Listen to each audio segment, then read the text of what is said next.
Balima al kuma très urgent. Balima ambora ka information téléman do soro. Kanga jeli muso saba muminena. Baba ni kone bigini bagaga ani Mariamba kuka utara bi juji nyakoro ku uku mogo chama ko kungo kube blabi kuma blabi de ku uka delivery beke foni uti kalo kile mogo ani shegi okoro ube kalo kele wereke kasola tuguni mali oni de kera bide asebene fla orola voilà Fatoumata ko voilà Baba ni kone bigini bagaga Mariamba. Voilà, on comparait ce jeudi 7 août devant un juge du tribunal de pôle national contre la cybercriminalité. Le délivré pour ces 3 artistes est prévu pour le jeudi 28 août 2025. Source Yakuba Adama Khan, le chercheur malien. Voilà, il y a une information mise. Comment sont les gens Nubla? Awa Kalamame Nimbela. Anka Izini. Anga Sugoro Begla Izini Mina. Tero de beka tolu wanga izinu de jenibi anga bangi kontru beka jenibi Mali be oromina bi Mali mogo be a dembe ka fara ɲɔgɔn kan mais avec munke au niveau de la justice avec bara munke cybercriminalité la aw de beka fanga di tero ma Mali kono aw ka bara aw ka kewale jugu avec bara min ta ka ɲɛsi mogo ma ni artiste mogo ba saba nunu te boli ka ta oroshi u te boli ka ta sangolola u te boli ka ta diɲɛ oroshi u faso de Mali ye Uorola Malila, Kamo Malila, Kolu Blaku don Kasola, Ko Tebode Ayi, Ko Lebu, Kula Maloya, Alabiseka Barga do Fangala, Fangambe Muso Lebu, Fangambe Bingani Waletaka Chinjimo, Fangambe Justice Boli Mogodoka, Ta Boli Mogodoka. Au la Fasa Bagabe Bomokono, Ubet Lenga Mogo Nendongo do, Uteta Kasola. Ado Farako Procureri, Oye, Côté fait pour cybercriminalité, Joyassi, Asimi Goitan de Gamogo Sigilite. Kamogo ba, Kabe Mali Konobe Kabe Libubi. Aye Mali Table la Jabi.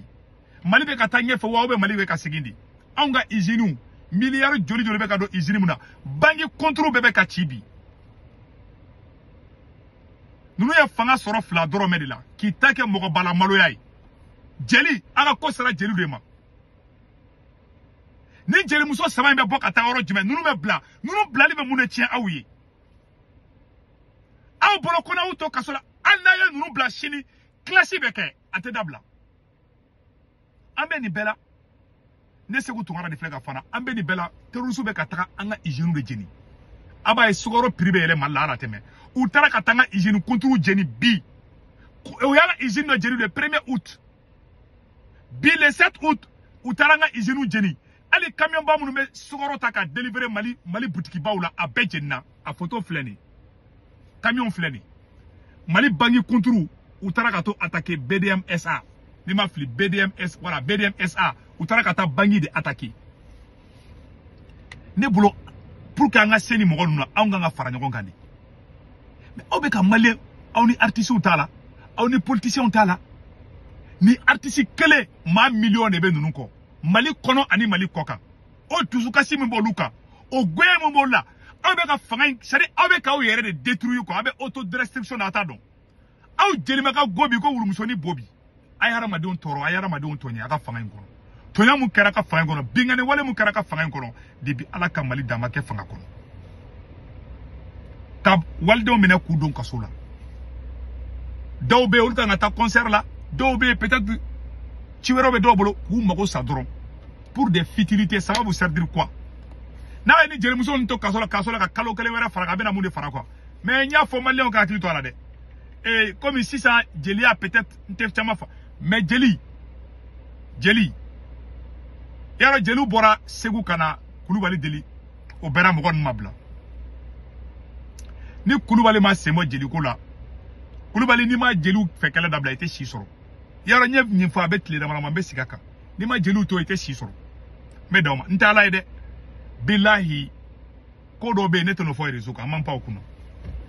jelu be ma fo jeli be de jelu be nu ideli ka fo karsan dabla ni ma dabla itani shita ene mo dugumina akansa bo an pa oro kuna donc c'est ça ambeni bela jelina malien ka lamede nunu be ka munke aba kalama Algérie Libye frontière là ou be ka terror la bo Libye sangana ali kunu Mali armée malien tara frappe ke Kidal marala mercenaires de be ka bo Libye bi ka ngesi Mali mabi mercenaires be bo Libye parce que Libye clale no fladi Libye divisé l'endou Libye fangele no obe en fait mais Libye côté mouni Algérie ka suru no ye côté Tripoli olu mogo nunu munu be fangala olu ye terror di olu de be kuka mogo do bla kana sisan mercenaire do be ka bo Libye ne ya imaginer mais nte fa ka imaginer la maleuna ne yere ngeda yi mercenaire be ka bo Libye ou be ku bla kana renfort di anga bamachi wale munu be tenza waten terror munu be tenza waten ou be ka renfort bla kana ulula Mali be ka se niveau minabi renseignement tise ka nya fo jamana don ka fara ɲɔgɔn kan ni futne be jamana ni jamana den tigɛra fanga la renseignement be tunu aye 2022 lajɛ aka bi lajɛ 2022 malien be kun kalalen do mɔgɔ damani hali bambaci wale mɔgɔ alu kun se ka réunion kɛ kuma tɛ ko ka attaque kɛ o wagati y'a sɔrɔ an bɛɛ kolelen bɛ ɲɔgɔn na depuis surasi ninnu donna manamana ko la u donna janfaw ni fɛnw na u ye fanga di bambaci wale mɔgɔ ninnu ma surasi bɛɛ tɛ Assimi Goïta Modibo Kone voilà Modibo Kone yɛrɛ a kana wele Modibo Kone a y'a wele ko a y'a wele ko misi zone Modibo Kone ani misi fɛnkɛ Assimi Goïta ni misi zone ale ni fɛnkɛ a tɔgɔ bɔra n kɔnɔ Ablaye Maïga ani Batulu Nyang ani Sanu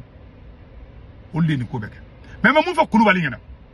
olu de nin ko bɛ kɛ ka bɛɛ bila ɲɔgɔn na a bɛ ka maliyɛnw minɛli minnu kɛ ka bɛɛ bila ɲɔgɔn na hali Clément Damele liberté provisoire ɲini aw ma sɔn ka liberté provisoire d'a ma aw ma sɔn ka liberté provisoire di Clément Damele ma Clément Damele liberté provisoire ɲini aw ma sɔn ka d'a ma ka bɛɛ to kaso la parce que Clément Damele mana bɔ o bɛ corruption de kala aw du corrompilen don aw de ka justice aw y'o k'aw sago ye mun ka d'aw bɛ kɛ aw ni bi aw ni sini don dɔ bɛ k'a la a bɛ fɔ ko président kɔrɔ Assimi Goïta o kɛra k'i balolen to don dɔ la e Kulubali bɛ place min na e bɛ bɔ yen don dɔ la mɔgɔ dɔ bɛ bila aw bɛ sariya kolon tɛgɛ min na Mali kɔnɔ ka bin walidenw kan Ala t'a to aw da aw bɛ nin mɔgɔ minɛ la wagati min na an ka jamana de bɛ ka ci ni jamana bɛ guerre kɔnɔ jamanadenw kan ka fara ɲɔgɔn kan de o tɛ wagati ye ka taga mɔgɔ minɛ o tɛ politique kɛlɛ wagati ye mais nunu kɛlen bɛ ka fanga in kɛ i n'a fɔ u fa tiɲɛ de don ni mɔgɔ min ɲɛjugu b'u la dɔrɔn o b'o minɛ k'o kɛ wo la mais don dɔ la nin bɛɛ bɛ ban n b'o fɔ a ɲɛna bi don dɔ la nin bɛɛ bɛ ban nin bɛɛ bɛ tila ka kɛ sobi a ye mun da jelimuso ninnu kan aw ti sa ni Ala m'aw malo e procureur Adama Kulubali i ti sa ni Ala ma bɔ i la ni Ala ma bɔ i la Ala b'a bɔ i kɔ la e procureur Adama Kulubali bɛ sariya kolon tɛgɛw la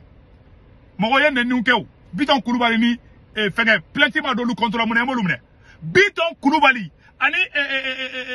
fɛnkɛ cɛni mun bɛ CNT la Moulaye Keita ni Biton Kulubali ma bɔ ka diɲɛ kuma kolon bɛ fɔ ka menace de mort kɛ e y'olu minɛ yan e bɛ jeliw de minɛ e y'olu minɛ Moulaye Keita o tɛ CNT la plainte t'olu contre la mais jamana in bɛ ka jɔ cogo jumɛn c'est la honte ne bɛ dan dɔrɔn de ma Ala ka hakili ɲuman d'an bɛɛ lajɛlen ma ne kɛlen bɔra ne n ta fɔ et puis attaque mun kɛra bi i jɔ n ka a yira u la a ka dɔn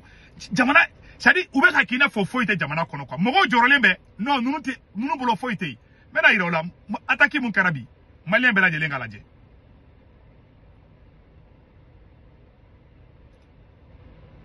ni an ka bangi de an ka bangi kunturu o de tɛmɛna bi an ka jɛn ka minɛ jana jani be an kuna bi watina ka kɛni sab ka kɛni en sugala izini min sigilen bɛ bi wani ni sibala ka caman ni ko caman bi ala barala